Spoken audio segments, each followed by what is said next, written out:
Shirley probably got on pleasantly with Sir Philip that evening, for the next morning she came down in one of her best moods.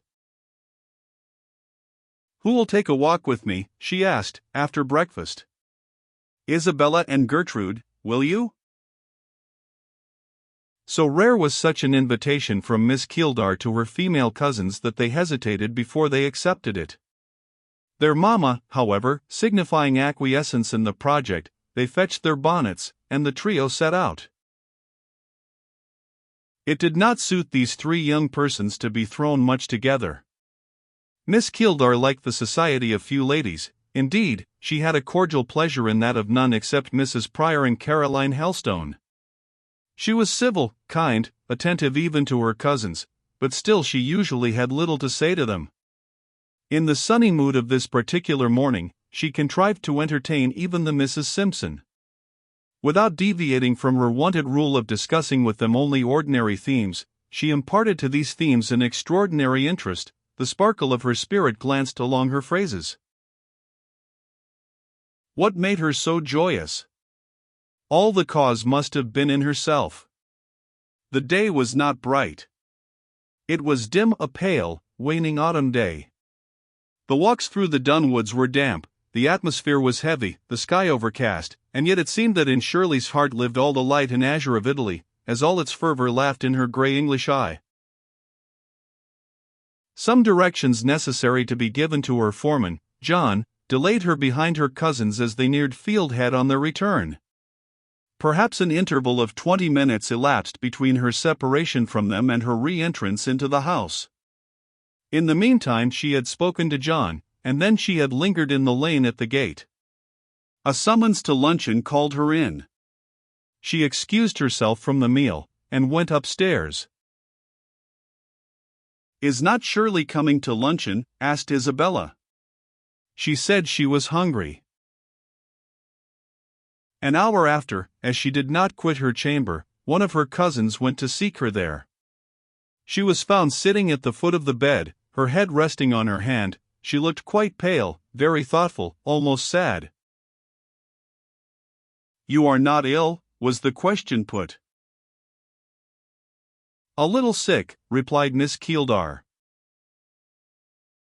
Certainly she was not a little changed from what she had been 2 hours before. This change, accounted for only by those 3 words, explained no otherwise. This change, whensoever springing, effected in a brief 10 minutes, passed like no light summer cloud. She talked when she joined her friends at dinner, talked as usual. She remained with them during the evening. When again questioned respecting her health, she declared herself perfectly recovered. It had been a mere passing faintness, a momentary sensation, not worth a thought, yet it was felt there was a difference in Shirley. The next day, the week, the fortnight after, this new and peculiar shadow lingered on the countenance, in the manner of Miss Keeldar. A strange quietude settled over her look, her movements, her very voice. The alteration was not so marked as to court or permit frequent questioning, yet it was there, and it would not pass away. It hung over her like a cloud which no breeze could stir or disperse. Soon it became evident that to notice this change was to annoy her. First she shrank from remark, and, if persisted in, she, with her own peculiar hauteur, repelled it. Was she ill? The reply came with decision. I am not. Did anything weigh on her mind? Had anything happened to affect her spirits? She scornfully ridiculed the idea. What did they mean by spirits? She had no spirits, black or white, blue or gray, to affect. Something must be the matter, she was so altered.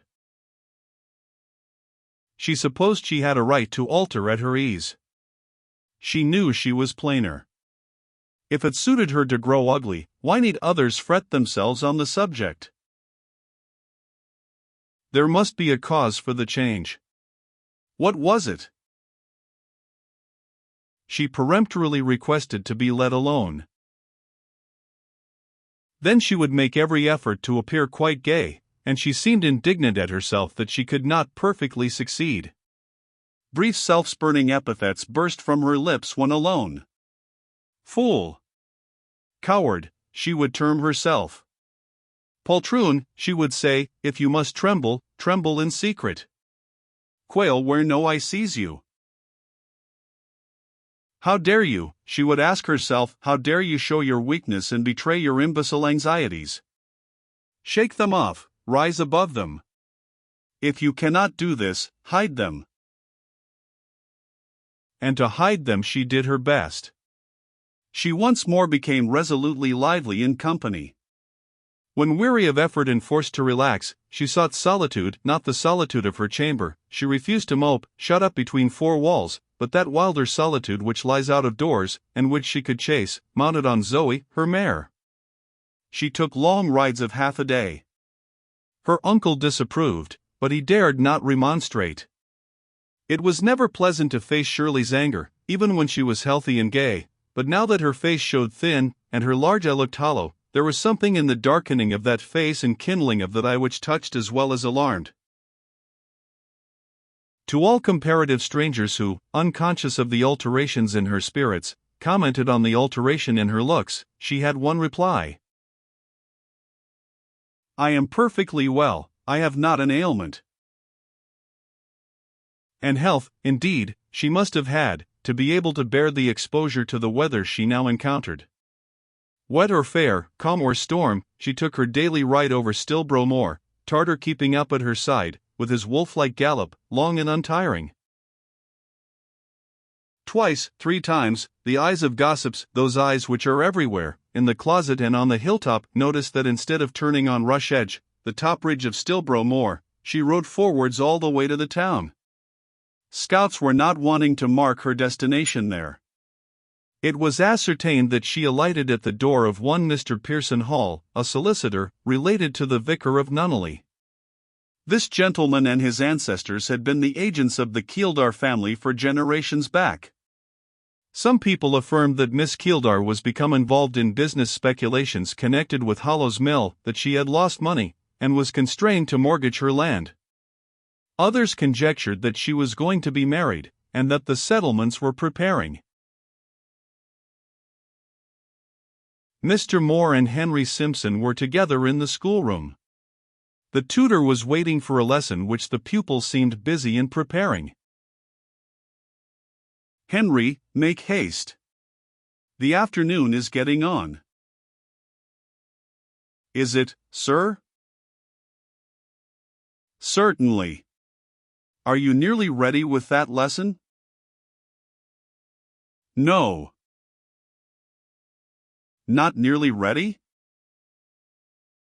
I have not construed a line. Mr. Moore looked up. The boy's tone was rather peculiar. The task presents no difficulties, Henry, or, if it does, bring them to me. We will work together. Mr. Moore, I can do no work. My boy, you are ill. Sir, I am not worse in bodily health than usual, but my heart is full. Shut the book. Come hither, Harry. Come to the fireside. Harry limped forward.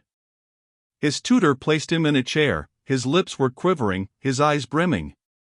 He laid his crutch on the floor, bent down his head, and wept. This distress is not occasioned by physical pain, you say, Harry? You have a grief, tell it me. Sir, I have such a grief as I never had before. I wish it could be relieved in some way, I can hardly bear it. Who knows, but, if we talk it over, we may relieve it. What is the cause? Whom does it concern? The cause, sir, is Shirley, it concerns Shirley. Does it? You think her changed? All who know her think her changed, you too, Mr. Moore. Not seriously, no. I see no alteration but such as a favorable turn might repair in a few weeks. Besides, her own word must go for something. She says she is well. There it is, sir. As long as she maintained she was well, I believed her. When I was sad out of her sight, I soon recovered spirits in her presence. Now. Well, Harry, now. Has she said anything to you?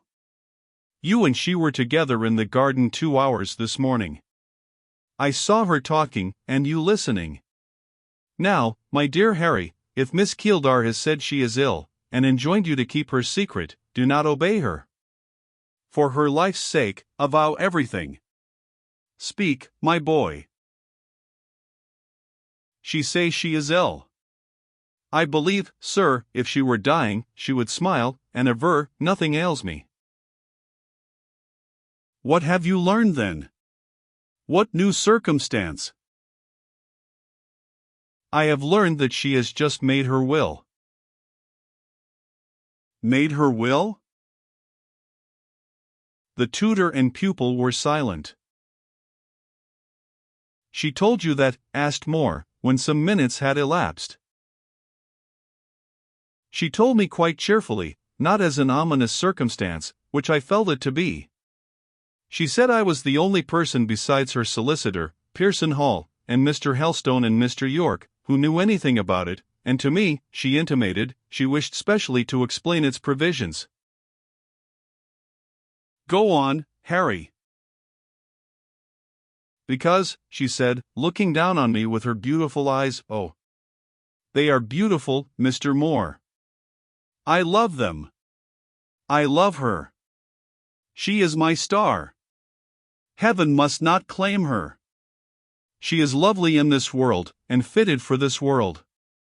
Shirley is not an angel, she is a woman, and she shall live with men.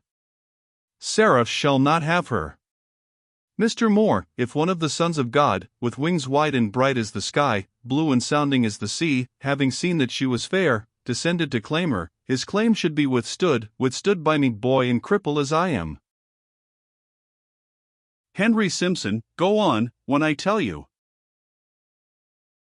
Because, she said, if I made no will, and died before you, Harry, all my property would go to you, and I do not intend that it should be so, though your father would like it. But you, she said, will have his whole estate, which is larger than Fieldhead. Your sisters will have nothing, so I have left them some money, though I do not love them, both together, half so much as I love one lock of your fair hair. She said these words, and she called me her darling, and let me kiss her. She went on to tell me that she had left Caroline Helstone some money too, that this manor house, with its furniture and books, she had bequeathed to me, as she did not choose to take the old family place from her own blood, and that all the rest of her property, amounting to about £12,000, exclusive of the legacies to my sisters and Miss Helstone, she had willed, not to me, seeing I was already rich, but to a good man, who would make the best use of it that any human being could. Do, a man, she said, that was both gentle and brave, strong and merciful, a man that might not profess to be pious, but she knew he had the secret of religion pure and undefiled before God. The spirit of love and peace was with him. He visited the fatherless and widows in their affliction, and kept himself unspotted from the world. Then she asked, Do you approve what I have done, Harry? I could not answer. My tears choked me, as they do now. Mr. Moore allowed his pupil a moment to contend with and master his emotion. He then demanded, What else did she say? When I had signified my full consent to the conditions of her will, she told me I was a generous boy, and she was proud of me. And now, she added, in case anything should happen, you will know what to say to Malice when she comes whispering hard things in your ear, insinuating that Shirley has wronged you, that she did not love you. You will know that I did love you, Harry, that no sister could have loved you better, my own treasure. Mr. Moore, sir, when I remember her voice, and recall her look, my heart beats as if it would break its strings. She may go to heaven before me, if God commands it, she must, but the rest of my life, and my life will not be long, I am glad of that now, shall be a straight, quick, thoughtful journey in the path her step has pressed. I thought to enter the vault of the Keeldars before her. Should it be otherwise, lay my coffin by Shirley's side. Moore answered him with a weighty calm that offered a strange contrast to the boy's perturbed enthusiasm. "You are wrong, both of you. You harm each other. If youth once falls under the influence of a shadowy terror, it imagines there will never be full sunlight again. Its first calamity it fancies will last a lifetime." What more did she say? Anything more? We settled 1 or 2 family points between ourselves. I should rather like to know what. But, Mr. Moore, you smile. I could not smile to see Shirley in such a mood. My boy, I am neither nervous, nor poetic, nor inexperienced. I see things as they are, you don't as yet. Tell me these family points. Only, sir, she asked me whether I considered myself most of a Keeldar or a Simpson, and I answered I was Keeldar to the core of the heart and to the marrow of the bones. She said she was glad of it, for, besides her, I was the only Keeldar left in England. And then we agreed on some matters. Well, sir, that if I lived to inherit my father's estate, and her house, I was to take the name of Keeldar, and to make Fieldhead my residence. Henry Shirley Keeldar I said I would be called, and I will. Her name and her manor house are ages old, and Simpson Grove are of yesterday. Come, you are neither of you going to heaven yet. I have the best hopes of you both, with your proud distinctions, a pair of half-fledged eaglets.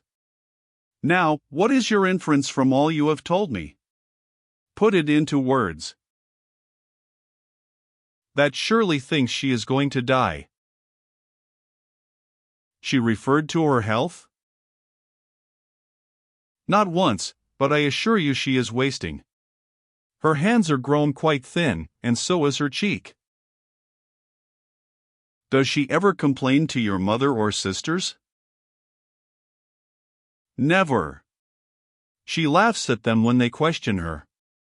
Mr. Moore, she is a strange being, so fair and girlish, not a manlike woman at all, not an Amazon, and yet lifting her head above both help and sympathy. Do you know where she is now, Henry? Is she in the house, or riding out? Surely not out, sir. It rains fast. True, which, however, is no guarantee that she is not at this moment cantering over Rush Edge. Of late she has never permitted weather to be a hindrance to her rides. You remember, Mr. Moore, how wet and stormy it was last Wednesday, so wild, indeed, that she would not permit Zoe to be saddled? Yet the blast she thought too tempestuous for her mare she herself faced on foot. That afternoon she walked nearly as far as Nunneley. I asked her, when she came in, if she was not afraid of taking cold. Not I, she said. It would be too much good luck for me. I don't know, Harry, but the best thing that could happen to me would be to take a good cold and fever, and so pass off like other Christians. She is reckless, you see, sir. Reckless indeed. Go and find out where she is, and if you can get an opportunity of speaking to her without attracting attention, request her to come here a minute. Yes, sir. He snatched his crutch and started up to go. Harry! He returned. Do not deliver the message formally. Word it as, in former days, you would have worded an ordinary summons to the schoolroom. I see, sir. She will be more likely to obey. And, Harry. Sir? I will call you when I want you. Till then, you are dispensed from lessons. He departed. Mr. Moore, left alone, rose from his desk. I can be very cool and very supercilious with Henry, he said. I can seem to make light of his apprehensions, and look down du haut de ma grandeur on his youthful ardor. To him I can speak as if, in my eyes, they were both children. Let me see if I can keep up the same role with her. I have known the moment when I seemed about to forget it, when confusion and submission seemed about to crush me with their soft tyranny, when my tongue faltered, and I have almost let the mantle drop, and stood in her presence, not master, no, but something else. I trust one shall never so play the fool. It is well for a Sir Philip Nunneley to redden when he meets her eye. He may permit himself the indulgence of submission. He may even, without disgrace, suffer his hand to tremble when it touches hers, but if one of her farmers were to show himself susceptible and sentimental, he would merely prove his need of a strait waistcoat. So far I have always done very well. She has sat near me, and I have not shaken more than my desk. I have encountered her looks and smiles like a tutor, as I am. Her hand I never yet touched, never underwent that test. Her farmer or her footman I am not, no serf nor servant of hers have I ever been, but I am poor, and it behoves me to look to my self-respect, not to compromise an inch of it. What did she mean by that allusion to the cold people who petrify flesh to marble? It pleased me, I hardly know why. I would not permit myself to inquire. I never do indulge in scrutiny either of her language or countenance, for if I did, I should sometimes forget common sense and believe in romance. A strange, secret ecstasy steals through my veins at moments. I'll not encourage, I'll not remember it. I am resolved, as long as may be, to retain the right to say with Paul, I am not mad, but speak forth the words of truth and soberness. He paused, listening. Will she come, or will she not come? He inquired. How will she take the message? Naively or disdainfully? Like a child or like a queen? Both characters are in her nature. If she comes, what shall I say to her? How account, firstly, for the freedom of the request? Shall I apologize to her? I could in all humility, but would an apology tend to place us in the positions we ought relatively to occupy in this matter? I must keep up the professor, otherwise I hear a door. He waited. Many minutes passed. She will refuse me. Henry is entreating her to come, she declines. My petition is presumption in her eyes. Let her only come, I can teach her to the contrary. I would rather she were a little perverse, it will steel me. I prefer her cuirassed in pride, armed with a taunt. Her scorn startles me from my dreams, I stand up myself. A sarcasm from her eyes or lips puts strength into every nerve and sinew I have. Some step approaches, and not Henry's. The door unclosed, Miss Keeldar came in. The message, it appeared, had found her at her needle, she brought her work in her hand. That day she had not been writing out, she had evidently passed it quietly. She wore her neat indoor dress and silk apron. This was no Thylestrus from the fields, but a quiet domestic character from the fireside. Mr. Moore had her at advantage. He should have addressed her at once in solemn accents, and with rigid mien. Perhaps he would, had she looked saucy, but her air never showed less of crânerie. A soft kind of youthful shyness depressed her eyelid and mantled on her cheek. The tutor stood silent. She made a full stop between the door and his desk. Did you want me, sir? She asked. I ventured, Miss Keeldar, to send for you, that is, to ask an interview of a few minutes. She waited, she plied her needle. Well, sir, not lifting her eyes, what about? Be seated first. The subject I would broach is one of some moment. Perhaps I have hardly a right to approach it. It is possible I ought to frame an apology, it is possible no apology can excuse me.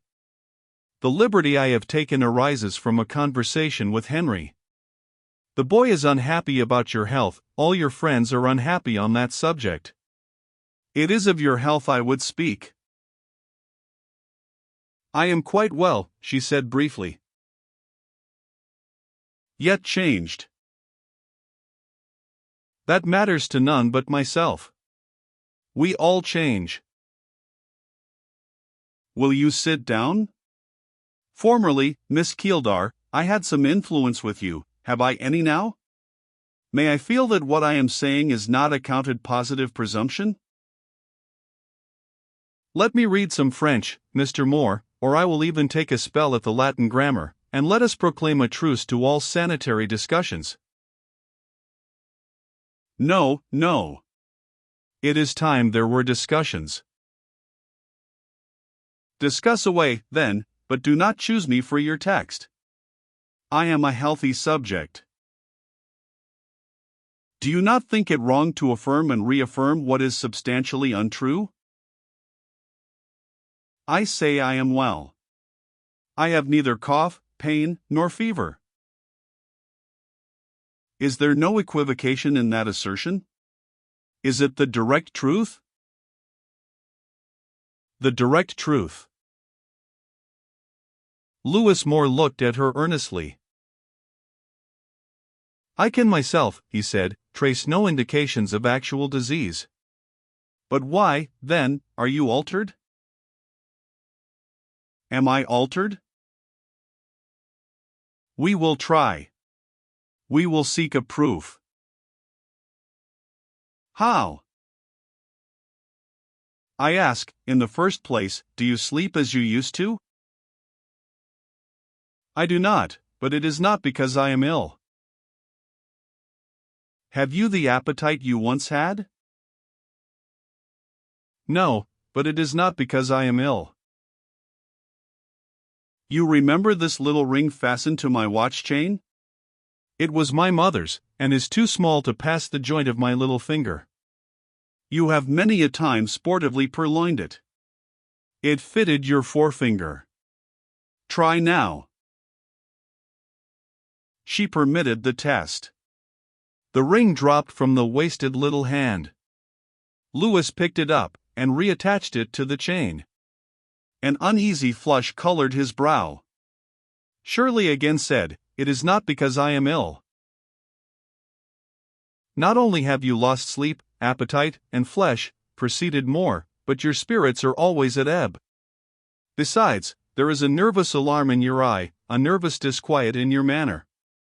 These peculiarities were not formerly yours. Mr. Moore, we will pause here. You have exactly hit it. I am nervous. Now, talk of something else. What wet weather we have, a steady, pouring rain. You nervous? Yes, and if Miss Keeldar is nervous, it is not without a cause. Let me reach it. Let me look nearer. The ailment is not physical. I have suspected that. It came in one moment. I know the day. I noticed the change. Your pain is mental. Not at all. It is nothing so dignified, merely nervous. Oh. Dismiss the topic. When it is exhausted, not till then. Nervous alarms should always be communicated, that they may be dissipated. I wish I had the gift of persuasion, and could incline you to speak willingly. I believe confession, in your case, would be half equivalent to cure. No, said Shirley abruptly. I wish that were at all probable, but I am afraid it is not. She suspended her work a moment. She was now seated. Resting her elbow on the table, she leaned her head on her hand. Mr. Moore looked as if he felt he had at last gained some footing in this difficult path. She was serious, and in her wish was implied an important admission, after that she could no longer affirm that nothing ailed her. The tutor allowed her some minutes for repose and reflection ere he returned to the charge. Once his lips moved to speak, but he thought better of it, and prolonged the pause. Shirley lifted her eye to his. Had he betrayed injudicious emotion, perhaps obstinate persistence and silence would have been the result, but he looked calm, strong, trustworthy. I had better tell you than my aunt, she said, or than my cousins, or my uncle. They would all make such a bustle, and it is that very bustle I dread, the alarm, the flurry, the éclat. In short, I never liked to be the center of a small domestic whirlpool. You can bear a little shock, eh? A great one, if necessary. Not a muscle of the man's frame moved, and yet his large heart beat fast in his deep chest. What was she going to tell him? Was irremediable mischief done? Had I thought it right to go to you, I would never have made a secret of the matter one moment, she continued. I would have told you at once, and asked advice. Why was it not right to come to me? It might be right, I do not mean that, but I could not do it. I seem to have no title to trouble you. The mishap concerned me only. I wanted to keep it to myself, and people will not let me. I tell you, I hate to be an object of worrying attention, or a theme for village gossip. Besides, it may pass away without result, God knows. Moore, though tortured with suspense, did not demand a quick explanation. He suffered neither gesture, glance, nor word to betray impatience. His tranquility tranquilized Shirley, his confidence reassured her. Great effects may spring from trivial causes, she remarked, as she loosened a bracelet from her wrist. Then, unfastening her sleeve, and partially turning it up, look here, Mr. Moore. She showed a mark in her white arm, rather a deep though healed-up indentation, something between a burn and a cut. I would not show that to anyone in Briarfield but you, because you can take it quietly. Certainly there is nothing in the little mark to shock. Its history will explain. Small as it is, it has taken my sleep away, and made me nervous, thin, and foolish, because, on account of that little mark, I am obliged to look forward to a possibility that has its terrors. The sleeve was readjusted, the bracelet replaced. Do you know that you try me? He said, smiling. I am a patient sort of man, but my pulse is quickening. Whatever happens, you will befriend me, Mr. Moore? You will give me the benefit of your self-possession, and not leave me at the mercy of agitated cowards? I make no promise now. Tell me the tale, and then exact what pledge you will. It is a very short tale. I took a walk with Isabella and Gertrude one day, about 3 weeks ago. They reached home before me. I stayed behind to speak to John. After leaving him, I pleased myself with lingering in the lane, where all was very still and shady. I was tired of chattering to the girls, and in no hurry to rejoin them. As I stood leaning against the gate pillar, thinking some very happy thoughts about my future life, for that morning I imagined that events were beginning to turn as I had long wished them to turn. Ah! Nunnally had been with her the evening before, thought more parenthetically. I heard a panting sound, a dog came running up the lane. I know most of the dogs in this neighborhood. It was Phoebe, one of Mr. Sam Wynn's pointers. The poor creature ran with her head down, her tongue hanging out, she looked as if bruised and beaten all over. I called her. I meant to coax her into the house and give her some water and dinner. I felt sure she had been ill-used. Mr. Sam often flogs his pointers cruelly. She was too flurried to know me, and when I attempted to pat her head, she turned and snatched at my arm. She bit it so as to draw blood, then ran panting on. Directly after, Mr. Wynn's keeper came up, carrying a gun. He asked if I had seen a dog. I told him I had seen Phoebe. You had better chain up Tartar, ma'am, he said, and tell your people to keep within the house. I am after Phoebe to shoot her, and the groom has gone another way. She is raging mad. Mr. Moore leaned back in his chair and folded his arms across his chest. Miss Keeldar resumed her square of silk canvas, and continued the creation of a wreath of Parmese violets. And you told no one, sought no help, no cure? You would not come to me? I got as far as the schoolroom door, there my courage failed. I preferred to cushion the matter. Why? What can I demand better in this world than to be of use to you? I had no claim. Monstrous. And you did nothing? Yes. I walked straight into the laundry, where they are ironing most of the week, now that I have so many guests in the house. While the maid was busy crimping or starching, I took an Italian iron from the fire, and applied the light scarlet glowing tip to my arm. I bored it well in. It cauterized the little wound. Then I went upstairs. I dare say you never once groaned? I am sure I don't know.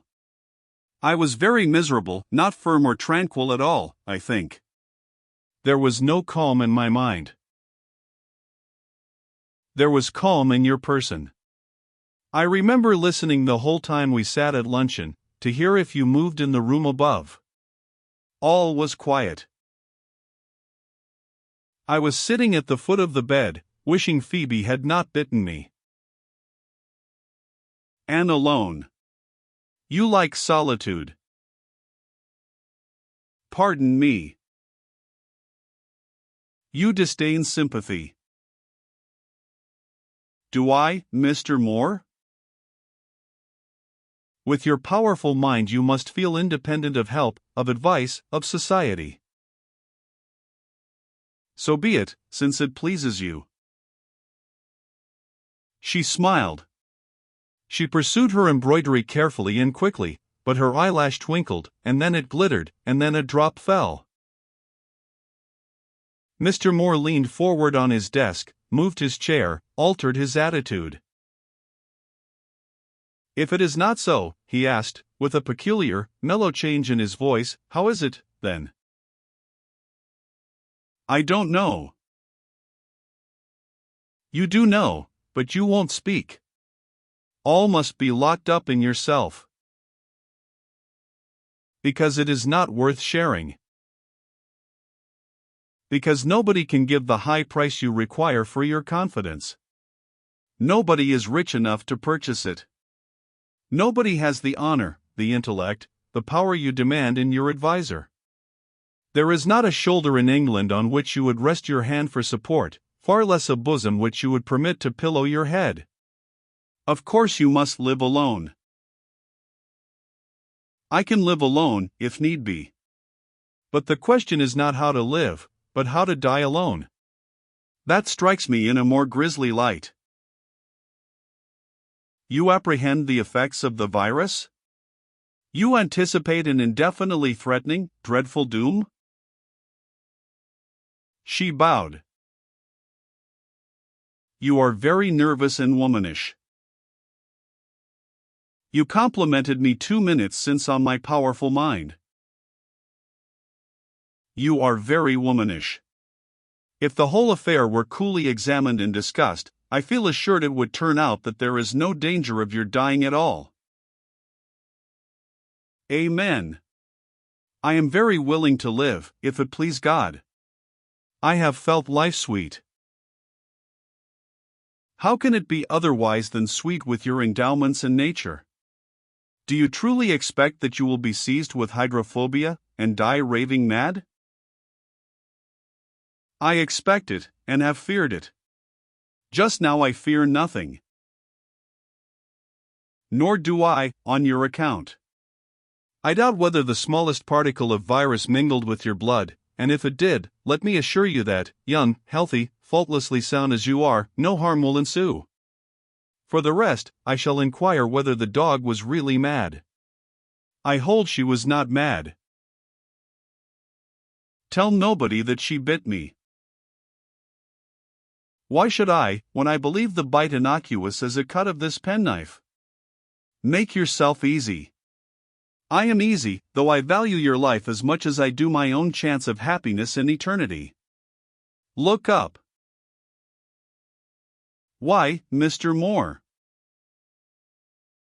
I wish to see if you are cheered. Put your work down, raise your head. There. Look at me. Thank you. And is the cloud broken? I fear nothing. Is your mind restored to its own natural sunny clime? I am very content, but I want your promise. Dictate. You know, in case the worst I have feared should happen, they will smother me. You need not smile. They will, they always do.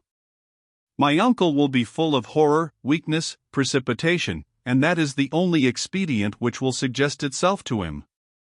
Nobody in the house will be self-possessed but you. Now promise to befriend me, to keep Mr. Simpson away from me, not to let Henry come near, lest I should hurt him. Mind that you take care of yourself too. But I shall not injure you, I know I shall not. Lock the chamber door against the surgeons, turn them out if they get in. Let neither the young nor the old MacTurk lay a finger on me, nor Mr. Greaves, their colleague, and lastly, if I give trouble, with your own hand administer to me a strong narcotic, such a sure dose of laudanum as shall leave no mistake. Promise to do this.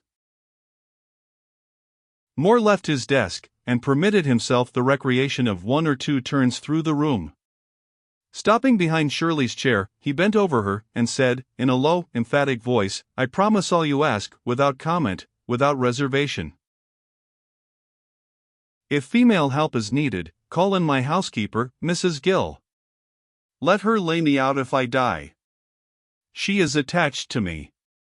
She wronged me again and again, and again and again I forgave her. She now loves me, and would not defraud me of a pin. Confidence has made her honest, forbearance has made her kind-hearted. At this day I can trust both her integrity, her courage, and her affection. Call her, but keep my good aunt and my timid cousins away. Once more, promise. I promise. That is good in you, she said, looking up at him as he bent over her, and smiling. Is it good? Does it comfort? Very much. I will be with you, I and Mrs. Gill only in every extremity where calm and fidelity are needed. No rash or coward hand shall meddle. Yet you think me childish? I do. Ah! You despise me. Do we despise children? In fact, I am neither so strong, nor have I such pride in my strength, as people think, Mr. Moore, nor am I so regardless of sympathy. But when I have any grief, I fear to impart it to those I love, lest it should pain them, and to those whom I view with indifference I cannot condescend to complain. After all, you should not taunt me with being childish, for if you were as unhappy as I have been for the last 3 weeks, you too would want some friend. We all want a friend, do we not? All of us that have anything good in our natures. Well, you have Caroline Helstone. Yes. And you have Mr. Hall. Yes. Mrs. Pryor is a wise, good woman. She can counsel you when you need counsel. For your part, you have your brother Robert. For any right-hand defections, there is the Reverend Matthewson Helstone, M.A., to lean upon. For any left-hand fallings off there is Hiram York, Esq. Both elders pay you homage. I never saw Mrs. York so motherly to any young man as she is to you. I don't know how you have won her heart, but she is more tender to you than she is to her own sons. You have, besides, your sister Hortense. It appears we are both well provided. It appears so. How thankful we ought to be. Yes. How contented. Yes. For my part, I am almost contented just now, and very thankful. Gratitude is a divine emotion. It fills the heart, but not to bursting, it warms it, but not to fever. I like to taste leisurely of bliss. Devoured in haste, I do not know its flavor. Still leaning on the back of Miss Keeldor's chair, Moore watched the rapid motion of her fingers, as the green and purple garland grew beneath them. After a prolonged pause, he again asked, "Is the shadow quite gone?" "Wholly. As I was 2 hours since, and as I am now, are two different states of existence. I believe, Mr. Moore, griefs and fears nursed in silence grow like Titan infants." "You will cherish such feelings no more in silence?" "Not if I dare speak." In using the word dare, to whom do you allude? To you. How is it applicable to me? On account of your austerity and shyness. Why am I austere and shy? Because you are proud. Why am I proud? I should like to know. Will you be good enough to tell me? Perhaps, because I am poor, for one reason. Poverty and pride often go together. That is such a nice reason. I should be charmed to discover another that would pair with it. Mate that turtle, Mr. Moore. Immediately. What do you think of marrying to sober poverty many-tinted caprice? Are you capricious? You are. A libel. I am steady as a rock, fixed as the polar star. I look out at some early hour of the day, and see a fine, perfect rainbow, bright with promise, gloriously spanning the beclouded welkin of life. An hour afterwards I look again, half the arch is gone, and the rest is faded. Still later, the stern sky denies that it ever wore so benign a symbol of hope. Well, Mr. Moore, you should contend against these changeful humors. They are your besetting sin. One never knows where to have you. Miss Keeldar, I had once, for 2 years, a pupil who grew very dear to me. Henry is dear, but she was dearer. Henry never gives me trouble, she did. I think she vexed me 23 hours out of the 24. She was never with you above 3 hours, or at the most 6 at a time. She sometimes spilled the draught from my cup, and stole the food from my plate, and when she had kept me unfed for a day, and that did not suit me, for I am a man accustomed to take my meals with reasonable relish, and to ascribe due importance to the rational enjoyment of creature comforts. I know you do. I can tell what sort of dinners you like best, perfectly well. I know precisely the dishes you prefer. She robbed these dishes of flavor, and made a fool of me besides. I like to sleep well. In my quiet days, when I was my own man, I never quarreled with the night for being long, nor cursed my bed for its thorns. She changed all this. Mr. Moore. And having taken from me peace of mind and ease of life, she took from me herself, quite coolly, just as if, when she was gone, the world would be all the same to me. I knew I should see her again at some time.